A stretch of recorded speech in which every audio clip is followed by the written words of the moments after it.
After owning the original Fluval Flex for a decade, I decided it was time to try out the 2.0.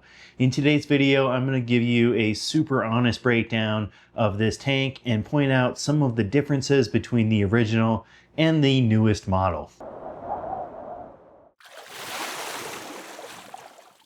What up, fish friends? My name is Michael. Hope you're having a wonderful day. If you've watched my channel before, you will probably know that I like the Fluval Flexes.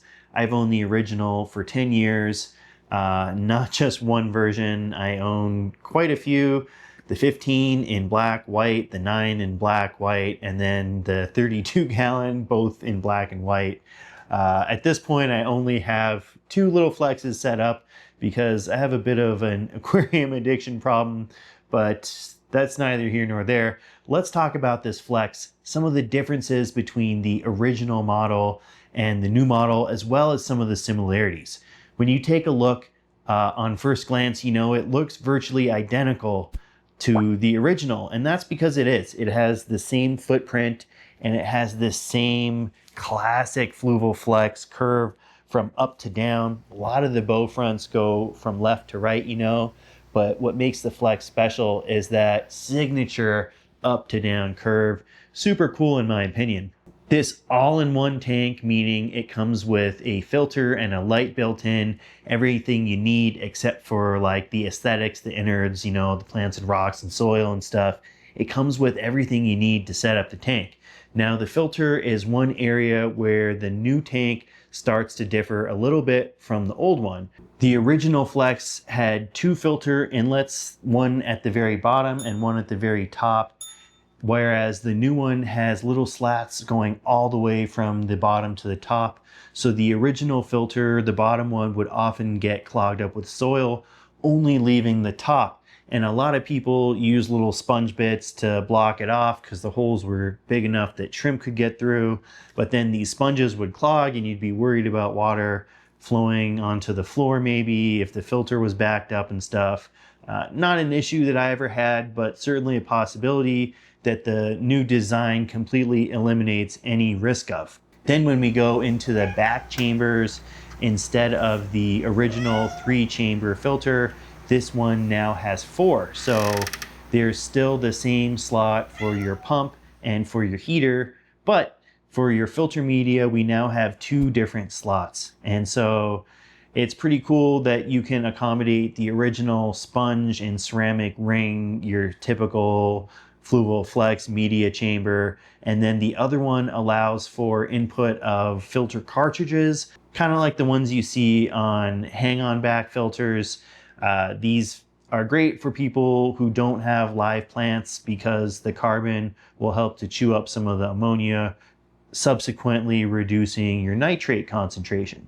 Then moving on to the outlets, the original came with this nifty little 2 nozzle outlet, I guess. You can kind of control where the water goes, pretty cool. But then if you keep a betta or some slow water fish, it has this spray bar which reduces the turbidity in the water while still allowing for the same amount of flow. So you're getting the same amount of filtration, but since the water is being spread into many different directions, it doesn't create the big surge, the current, the waves and stuff that can kind of mess with some of these slow water species. Now, as much as I love the original Fluval Flex, I gotta say that the lid design always irked me a little bit because there was no way to prop it up as you want to like work in your tank. You know, you lift it up and move your hand around in there, clean the glass and whatnot. The new tank has this feature where you can lean the light all the way back and the hinge catches, whereas the old one, if you lean it back, plop, fall on the floor. So this right here is by far my favorite upgraded feature in the Flex 2.0. Absolutely love it. Thank you, Fluval. But then something else, cool little addition here. If you live somewhere that's really hot and you want to vent your tank out a little bit, it's got these 2 little legs here that can leave the lid open slightly, and that's just going to help with airflow. If you live somewhere really hot and you're having a hard time with your tank overheating, then that's something you can do. Some other cool upgrades on this tank are the feeding hole. You're now able to just pop this open, feed, and then close it afterwards, whereas the original just had an opening there. Not such a huge deal, but you know, if you do have a jumping fish, then this really eliminates any chance of your fish getting out. Another cool little upgrade is the cable management in the back. There's more slots for the cables to go out, and then a little clip that you can ring it onto so it neatly falls down the back of the tank. As far as I'm aware, the light has stayed pretty much the same. You might notice that it comes with a remote and there's no battery in this remote. That's not Fluval trying to give you the finger or anything. That's due to some new shipping laws with batteries and stuff. I can't remember all the details, but essentially they're not allowed to provide the battery being shipped to you from the original location. So that's why you don't get a battery in the new Fluval remote. But the light works just as well as the original. It's really great for growing plants. You can use the remote to set a few different colors. I like to just stick it with white because that's kind of natural and how the plants grow best. There are some screw holes up here if you want to upgrade the light. I put in an aqua sky here to get the most out of this tank, to grow some reds and yellows, some cool citrusy colors on some of the stem plants in the background. Now that we've gone over some differences between the original and new Flex, as well as similarities, it's time for me to give you my honest review of this tank. I'm definitely giving it a thumbs up. I love the Fluval Flex. No surprise, right? You don't own a dozen Fluval Flex tanks and not like them. The 2.0 adds some really cool features. I, in particular, love the fact that you can open the lid without it falling off.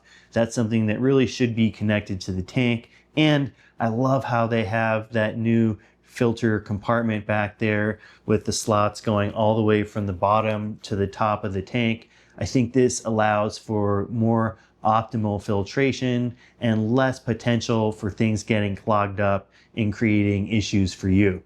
If you're in the market for a Fluval Flex and you're seeing the original going for way cheaper, go ahead and take that deal because it's still an incredible tank.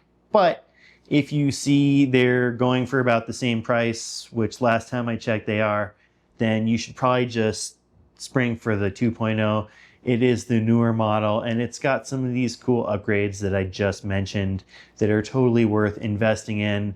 I had my original Flex for 10 years and it's still running, so there's no reason that you can't get 10 years out of this tank for about 200 bucks. That's a screaming deal, especially if you spend as much time looking at your tanks as I do. Let me know, have you ever had a Fluval Flex before? Have you tried the new one out? What do you think? Let me know in the comments, curious to hear. If you enjoyed today's video, hit that like, subscribe, all that stuff. Appreciate it. Until next time, see ya.